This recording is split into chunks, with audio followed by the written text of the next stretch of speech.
little after 1 o'clock in the morning, a young mother walked out of work believing she was about to earn one more payment before heading home. Security cameras captured her climbing into the back of a white cargo van parked outside the club. Nothing about the moment seemed urgent. No struggle, no screams, no frantic attempt to escape. Just another customer, another ride, another night of trying to make enough money to take care of her little boy. Then something strange happened. The van never left. Think about that for a second. If you had walked past that parking lot, you wouldn't have called police. You probably wouldn't have looked twice. It remained parked outside the club for nearly an hour. The engine stayed running.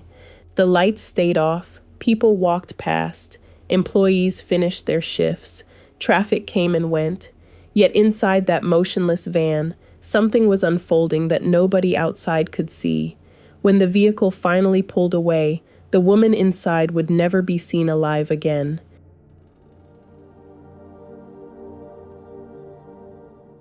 Six months later, nearly 240 miles away, a worker clearing vegetation near a drainage ditch made a horrifying discovery. For 6 months, her family had no idea whether she was alive or already gone. A mystery that had haunted an entire family was finally beginning to reveal itself. But the biggest question wasn't simply who killed Deandrea Ford. It was whether her death could have been prevented, because months before she disappeared, police already knew someone wanted her dead. Court records documented threats against her. A judge had signed an order acknowledging she was in danger. Yet when the night finally came, she was completely alone. No escort, no protection, no safe place to go. Only a stranger waiting outside in a white van. This isn't just the story of a homicide. It's the story of how one young mother found herself trapped between two completely different dangers. One everyone knew about, and another nobody saw coming. Before we continue, if you appreciate respectful, fact-driven true crime documentaries that focus on victims and the pursuit of justice, consider subscribing and turning on notifications. Every case deserves to be remembered, and every victim deserves to have their story told. The local mother has been missing for nearly a week. Tonight, police and family members continue the search for Deandrea Ford. Today marks 3 weeks since 21-year-old Deandrea Ford was last seen. September 21st is the last time anyone saw Deandrea. 22-year-old Deandrea Ford wasn't defined by the headlines that followed her death. To the people who loved her, she was energetic, funny, fiercely independent, and devoted to her young son. She had grown up facing challenges that many people never experience. Raised primarily by family members who loved her deeply, she learned early that survival often meant making difficult decisions. By her teenage years, she had already become a mother. That responsibility changed everything. Bills didn't stop because she was young. Her son still needed food, clothes, a roof over his head. Like countless single parents struggling to make ends meet, Deandrea worked wherever she could. Some jobs paid too little. Others carried risks few people could imagine. Eventually, she found work dancing at a Houston bikini sports bar, hoping it would provide the income she desperately needed. Friends described her as someone who kept pushing forward no matter how difficult life became. She laughed easily. She loved dancing. She enjoyed making videos for social media. Most importantly, she dreamed of creating a better future for her son. But while Deandrea was trying to rebuild her life, events had already been set in motion that would place her directly in the path of unimaginable danger. Months before she vanished, she witnessed something she was never supposed to see, a violent crime that would transform her from an ordinary young mother into one of the most important witnesses in a capital murder investigation. And from that moment forward, someone wanted to make sure she never testified.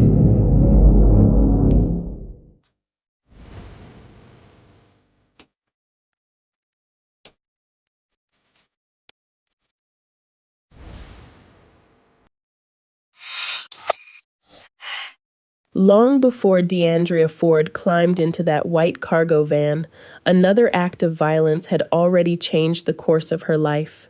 It happened during the early morning hours of May 18, 2023. Just after 4 o'clock, a vehicle sat parked outside an apartment complex in southeast Houston. Inside were three people who had just returned from a trip to Baton Rouge, Louisiana. They had spent the night working. Behind the wheel was 35-year-old Otis Parker. With him was Deandrea Ford and another young woman who had traveled on the same trip. The journey should have ended with everyone going home. Instead, it ended in gunfire. Everything changed in less than 10 seconds.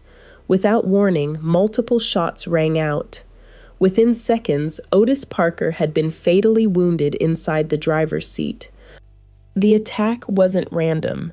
Investigators would later conclude that someone had been waiting for them. According to prosecutors, the group had been carrying roughly $1,500 in cash they had earned during the trip. Someone wanted that money. But robbery wasn't the only motive. The attack appeared to have been carefully planned, and Deandrea survived it. Imagine the shock of witnessing a murder from only a few feet away. One moment you're exhausted after a long night. The next, you're staring at a crime scene, realizing you've just seen the faces of people responsible for taking a life. That single moment transformed Deandrea from an ordinary witness into someone prosecutors desperately needed. But being an important witness can become incredibly dangerous, especially when someone believes your testimony could send them to prison for life. As detectives pieced together the evidence, 4 people were eventually charged in connection with Otis Parker's killing. Investigators alleged that one of the women who had traveled alongside Deandrea had secretly helped organize the robbery before they even returned to Houston. According to court records, text messages uncovered during the investigation suggested the attack had been discussed ahead of time. Authorities believed Parker had been deliberately lured into an ambush. The investigation moved quickly. Arrests followed. One suspect later died during a confrontation with law enforcement while officers attempted to take him into custody. The remaining defendants continued facing serious charges connected to the case. For prosecutors, there was one major problem. To prove what happened inside that parking lot, they needed eyewitness testimony. Few witnesses carried as much importance as Deandrea Ford. She had survived. She had seen what happened. And one day, she would likely be called into court. But according to investigators, not everyone intended to let that happen. During the investigation, detectives recovered communications that raised immediate concern. One message suggested Deandrea herself was now in danger. Authorities considered the threat serious enough that legal protections were put in place, restricting contact between the accused and the young witness. On paper, those protections acknowledged the obvious. She could be at risk. But paper cannot stand beside someone at 2 o'clock in the morning. Paper cannot escort someone home after work. And that's exactly where the protection ended. Paper cannot stop a stranger from approaching outside a nightclub. Despite everything she had witnessed, life continued. She still had responsibilities. She still had a child depending on her. The bills didn't disappear simply because she had become a witness in a homicide case. Friends and relatives would later describe someone determined to keep moving forward despite the fear surrounding her. She continued working, continued trying to earn enough to support her family, continued believing that somehow life would return to normal. What nobody realized was that every passing week brought her closer to another encounter with violence. One completely unrelated to the murder investigation, or perhaps connected in ways investigators would spend months trying to understand. Because when September arrived, Deandrea accepted a job at a Houston bikini sports bar. She had only been there a short time. The customers barely knew her. The staff were still learning her name. To everyone around her, she was simply another new employee trying to make a living. But on one ordinary Thursday night, a customer quietly walked through the front door. No one inside recognized him. No one had any reason to remember him. Yet before sunrise, he would become the last person ever seen with Deandrea Ford alive.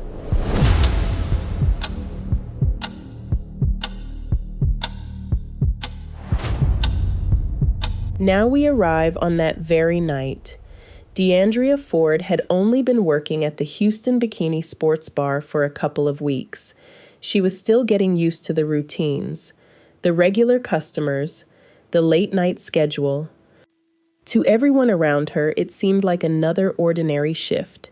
No one knew they were watching the final hours of her life. It was the evening of September 21. As midnight approached, the atmosphere inside the bar was beginning to slow. Customers settled their tabs. Music faded into the background. Employees started preparing for closing time. Among the patrons was a man who didn't draw much attention. He wasn't loud. He wasn't causing problems. According to surveillance footage later reviewed by investigators, he appeared calm and patient. Predators rarely announce themselves. Most simply blend into the crowd. For much of the night, he simply observed the room. Eventually, he approached Deandrea. The two began talking. No argument, no obvious signs of tension, just a conversation that looked completely ordinary. For people working inside the bar, interactions like this happened every night. Customers spoke with dancers. Money was discussed. People came and went. Nothing about this exchange appeared unusual. As closing time approached, the conversation continued. Just after 1:30 in the morning, surveillance cameras captured both of them walking toward the parking lot. Before leaving, Deandrea let friends know she had found transportation. It wasn't the kind of message anyone would worry about. To those receiving it, she was simply letting them know she had a ride. No one imagined those would be among the last words she ever sent. Outside, a white Ford Transit cargo van waited in the parking lot. The cameras showed Deandrea climbing inside. Then, the doors closed. From this point forward, every second mattered. What happened next would puzzle investigators for months. The van didn't immediately drive away. Instead, it remained parked. Minutes passed. 10, 20, 30, nearly an entire hour. Investigators would replay this footage over and over and over again, trying to understand what happened during those silent 60 minutes. The engine remained running. The vehicle never moved. From the outside, there was no indication that anything was wrong. Employees locked up and headed home. Cars passed by. Life continued around that parking lot as though nothing unusual was happening. Yet inside that van, investigators believe a violent struggle was unfolding. Exactly what occurred during those 60 minutes remains known only to one person. When the headlights finally came on, the van slowly pulled away from the parking lot. No security camera ever captured Deandrea alive again. The following day, family members expected to hear from her. Instead, silence. Calls went unanswered. Messages weren't returned. As the hours stretched into another day, concern quickly turned into panic. Her grandmother began contacting relatives and friends. No one had seen her. No one knew where she was. A missing person report was filed. This wasn't someone who simply disappeared without warning. Deandrea was a young mother. She had a little boy waiting for her. Family members said it wasn't like her to simply vanish. Investigators immediately recognized her name. This wasn't just another missing person case. She was also the key witness in a capital murder prosecution. That fact instantly raised difficult questions. Had someone finally carried out the threats that had been made months earlier? Or had something entirely unrelated happened during what should have been an ordinary night at work? Search efforts intensified. Flyers appeared throughout Houston. Friends searched neighborhoods. Relatives pleaded with anyone who might have seen her to come forward. The employees at the bar replayed the night repeatedly in their minds. Everyone remembered the customer with the white van, but no one remembered him acting suspiciously. He had looked normal. It's a word investigators hear repeatedly in cases involving violent offenders. He seemed normal. He was polite. He didn't make anyone uncomfortable, but appearances can be dangerously misleading. Weeks passed, then another. There were no confirmed sightings, no phone activity, no indication that Deandrea was still alive. It was as though she had vanished without leaving a trace. Until investigators received a phone call from another city. Hundreds of miles away, authorities had located the white cargo van, and what forensic investigators discovered inside would completely change the direction of the case. The evidence wouldn't just suggest that violence had occurred, it would reveal that Deandrea had fought with everything she had to survive, and in doing so, she left behind the clues that would eventually identify the man prosecutors say took her life.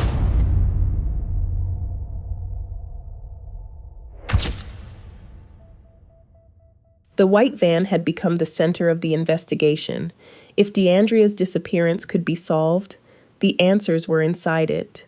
For nearly 6 weeks, Deandrea Ford's family lived with uncertainty. Every phone call brought a surge of hope. Every knock at the door made them wonder if someone had finally found her.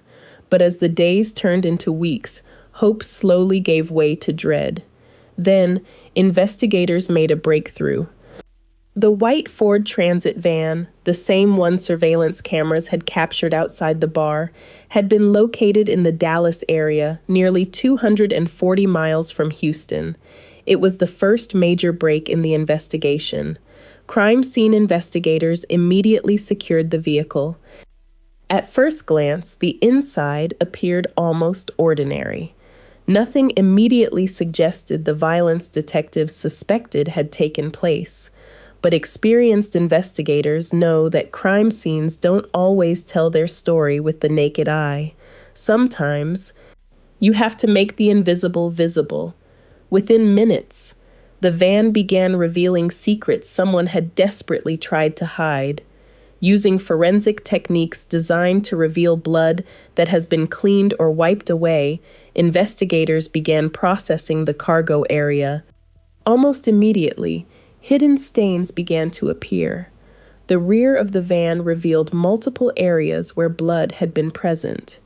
The evidence wasn't confined to one location. It was spread throughout the cargo compartment. The pattern suggested movement, a struggle. Someone had fought inside that enclosed space.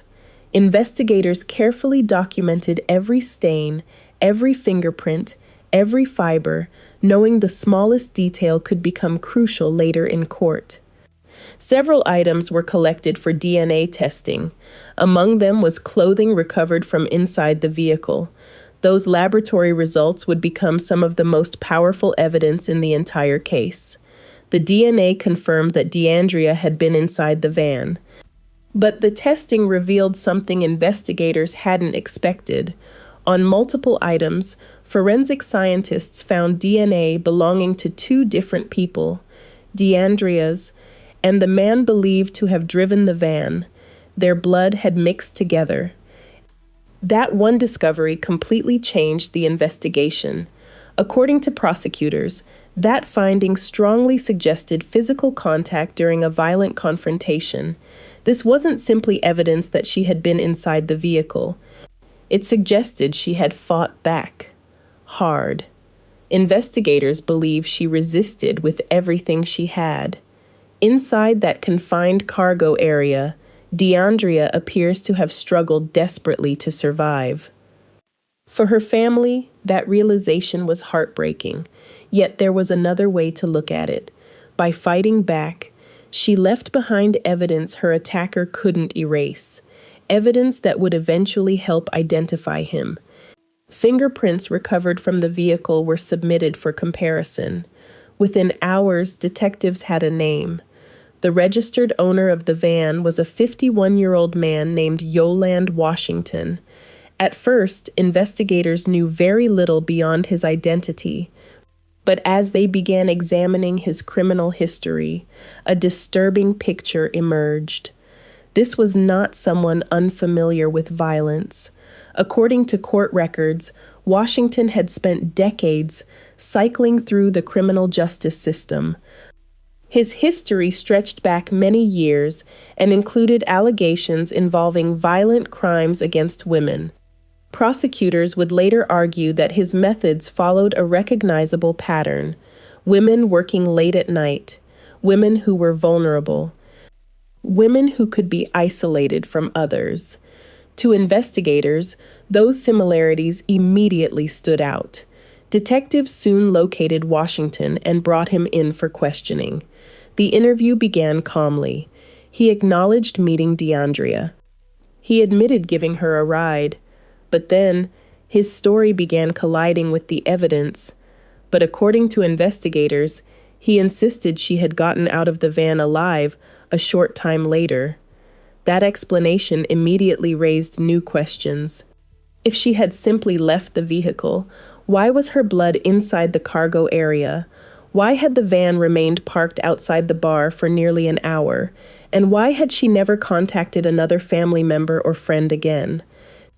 As detectives confronted him with portions of the evidence, the interview reportedly came to an end without the answers they were seeking. At that stage of the investigation, prosecutors still faced a difficult legal hurdle.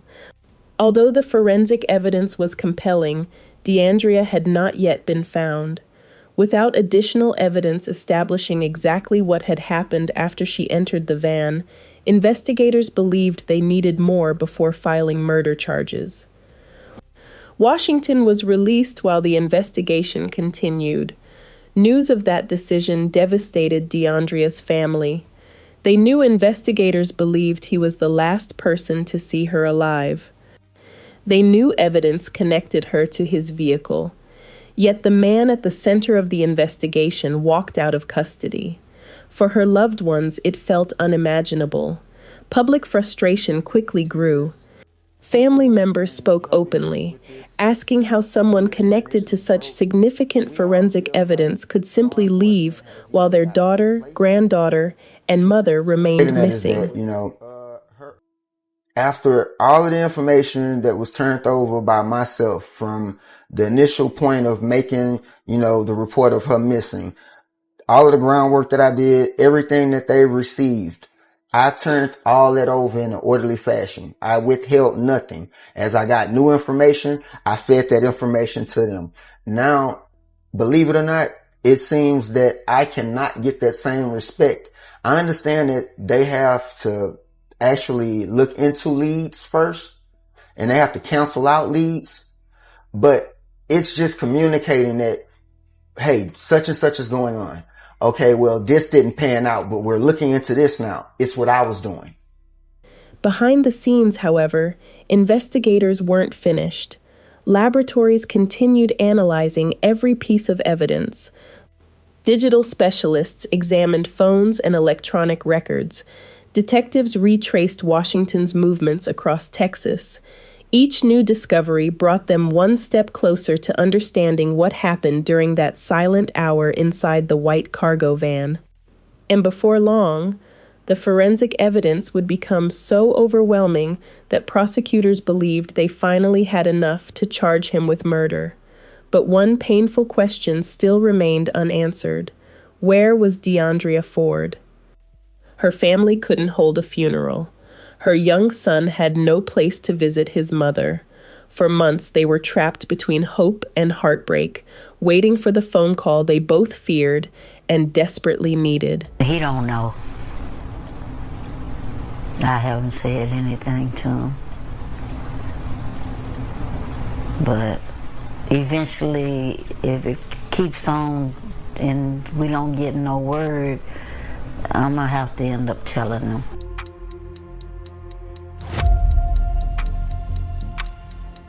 Now let's get to new information in the case of Deandrea Ford, the 22-year-old woman who disappeared last September, you may recall. Houston police have now confirmed remains found in Dallas have been identified as Ford. 52-year-old Yolanda J. Washington is now charged with her murder. Surveillance video from September 22nd shows Ford leaving Diva's Bikini Bar and Grill with a man in a white Ford Transit van. Her family reported her missing the very next day. By January 2024, investigators believed they finally had enough. Even without finding Deandrea, they were preparing to charge her killer. For Deandrea Ford's family, every day without answers felt like another day stolen. Her grandmother kept hoping her phone would ring. Her little boy continued asking the same heartbreaking question. When is mommy coming home? No one knew how to answer. Behind the scenes, detectives were quietly building their case. The forensic evidence collected from the white Ford Transit van was no longer being viewed as isolated pieces of evidence. Together, they were beginning to tell a story of violence, a story of resistance, and a story prosecutors believed pointed to one man. Investigators compared every available DNA sample recovered from inside the van. The results strengthened their theory. According to charging documents, several bloodstains contained genetic material belonging to both Deandrea and Yolanda Washington. Forensic experts believed this was consistent with a violent physical struggle. This wasn't simply evidence that the two had occupied the same space. It suggested that both suffered injuries during the encounter. Detectives also continued reviewing surveillance footage, travel records, and Washington's movements after leaving Houston. The timeline became increasingly difficult to ignore. The same vehicle that left the Houston nightclub in the early hours of September 22 had later traveled north toward the Dallas area. It was a route investigators would examine repeatedly. By January 2024, prosecutors believed the evidence had reached a critical point. Although Deandrea's body had still not been recovered, they argued that the combination of surveillance footage, forensic testing, DNA evidence, and Washington's statements established probable cause for a murder charge. Cases without a body are among the hardest to prosecute. Yet detectives believed the evidence had reached that point. On January 11, 2024, Yolanda Washington was formally charged with Deandrea Ford's murder. Law enforcement officers located him in Dallas. This time, there would be no interview followed by release. He was taken into custody to face the allegations. For Deandrea's family, the arrest brought mixed emotions. There was relief that someone had finally been charged, but relief could never replace certainty. Without Deandrea's remains, there were still painful questions no one could answer. Where was she? What had happened during that hour inside the van? Had she suffered? Could she have been saved? Those questions lingered over the investigation like a shadow. As prosecutors prepared their case, search efforts continued. Months passed with no breakthrough. Winter gave way to spring, then summer. The uncertainty became almost unbearable. For investigators, proving a murder without recovering the victim's remains is one of the greatest challenges in criminal prosecution. Jurors naturally want answers. Families desperately need closure. And prosecutors know that every unanswered question becomes an opportunity for the defense to create doubt. Still, detectives refuse to stop searching. Then, in March 2024, an unexpected discovery changed everything. A utility worker performing maintenance near a drainage area off Luna Road in Dallas noticed something unusual. At first, it appeared to be scattered debris, but a closer look revealed human skeletal remains. Authorities immediately secured the location. Forensic specialists carefully documented every bone, every fragment, every piece of evidence surrounding the scene. The remains had been exposed to the elements for months. Identification would not happen overnight. The examination required patience.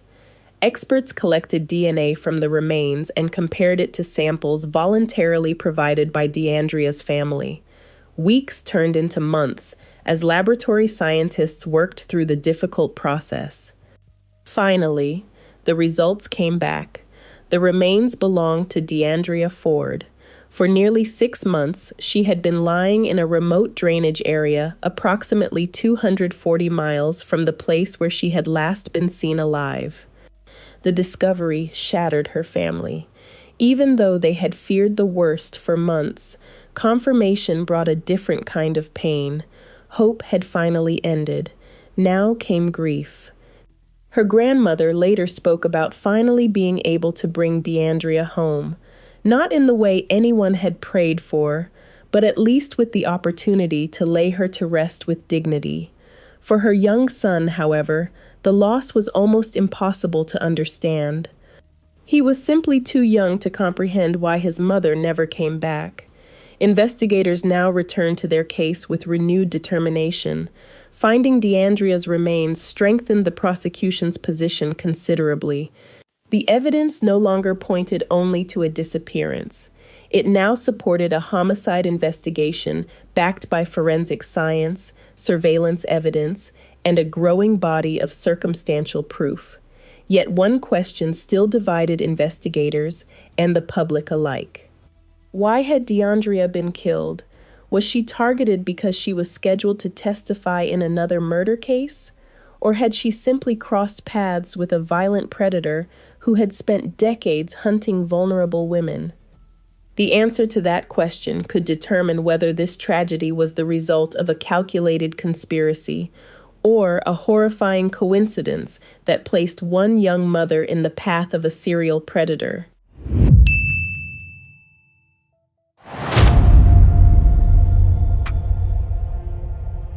By the time prosecutors charged Yolande Washington with Deandrea Ford's murder, one question lingered: why?